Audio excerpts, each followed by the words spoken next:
Okay, so what will your swan song look like? So if you're an advisor, and according to Cerulli, an average advisor like me, meaning a 56-year-old guy who's been in the industry for a few decades, perhaps you're thinking about how does your end game look for your business that you spent decades building. So today we are dropping a podcast. I had the opportunity to speak with Joe Duran, industry icon, someone who I've only heard in conferences before. Let me tell you something. If you're at a conference and Joe is speaking, you should attend that session. He is without question one of the best speakers I've heard in conferences, and I go to a lot of conferences.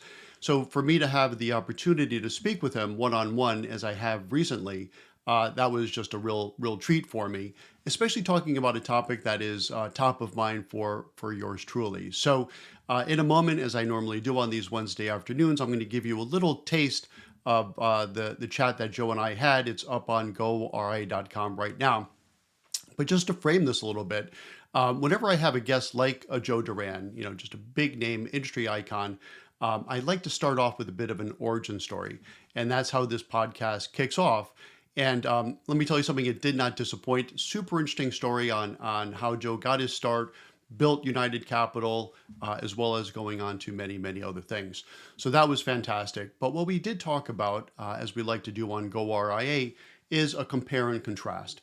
And what we focused on is, as well as a lot of things, we actually covered quite a bit.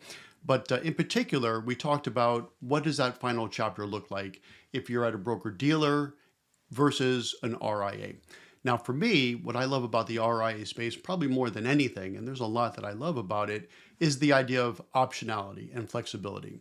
So when you are in the RIA space, and I would say Joe backs this up quite well, you have more options than perhaps in a more captive environment. So for example, for me, what I'm looking to do, and I've been pretty public about this, is by summer of 2026, and I keep saying this out loud to make it real, I will be selling a portion of Sovereign to our next gen advisors and operations team. Then what I'm going to do is go back to being a good old fashioned financial advisor, which is of course what got me into this business. And I'll spend the next hopefully few decades just advising my clients who are now really, friends. These are people that have been to my wedding, people I travel with, so that's not a bad retirement gig, if you will. So that's my swan song. But there's a lot of other ways to do that, and we covered that in this chat. So here's a little taste of what Joe and I talked about. I know we spoke about this a bit off camera. Is going to be, what is your swan song going to look like? What is your final chapter going to look like? So if you're an advisor that's been in the business, let's say for 30 years, you're around 56 years old, kind of like me, and you're thinking about what is that next and perhaps close to final chapter going to look like. It's going to look pretty different, I think, if you're sitting in a seat at a wirehouse as opposed to sitting in a seat in an RIA. Is that a pretty accurate statement? Absolutely no doubt about that, because I always say, if you don't control your destiny, somebody else will. Yeah. When you work at a wirehouse, it is not your choice. It is not your choice, because at the end of the day, when you can no longer show up and work, the business is going to get reallocated to whoever. Now, some of these firms now have retirement offerings, but it's at a fraction of what your business is really worth. So what they're really doing is financing your exit. That's what they're doing.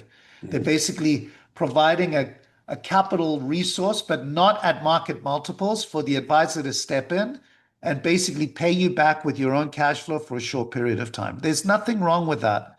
But the biggest dilemma, and again, there's certainly, if you're in a wirehouse, you've been doing this, you're shifting every 6 years, getting the big check, then you move on, typically spend that big check, and you're beholden to what's typically a 35% net payout. That's really the number that most of these firms, they say 50, they say 40, it's really 35.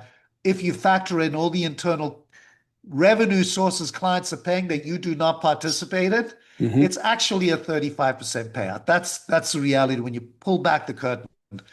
And that means if you were to go independent, that 65 to 70%, if you're smaller, you might be at a 25%, but let's just use that 65% that the house is keeping.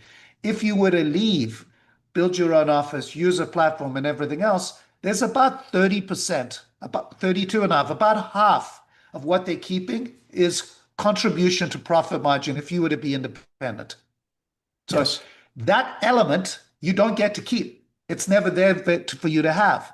That's why they can pay you these big checks, because they're Yeah. making the spread on that basically 1/3 of the revenue. And for some firms, the big wires like Merrill Lynch and Morgan Stanley, they're making even more money because they have all the spread on the banking products that you'll Yep. never see other than a Yep. small amount. But for just your RIA fee, if you're charging 1%, about 35% is being kept by the house. If you go independent, as you are, Chuck, is you have the choice of monetizing that. Now, here's the mistake most people make when they leave and go independent. It used to be when I Okay. started the So as business, you can see, you I'm could go getting independent. a little bit better with my video clips, ending with a cliffhanger. So if you want to find out what some of those mistakes are, and Joe goes into like a lot of specificity on how you should think about doing things and how you should not, I'd really encourage you to listen to this particular podcast. Again, it's top of the list today at goRIA.com, and absolutely worth a listen.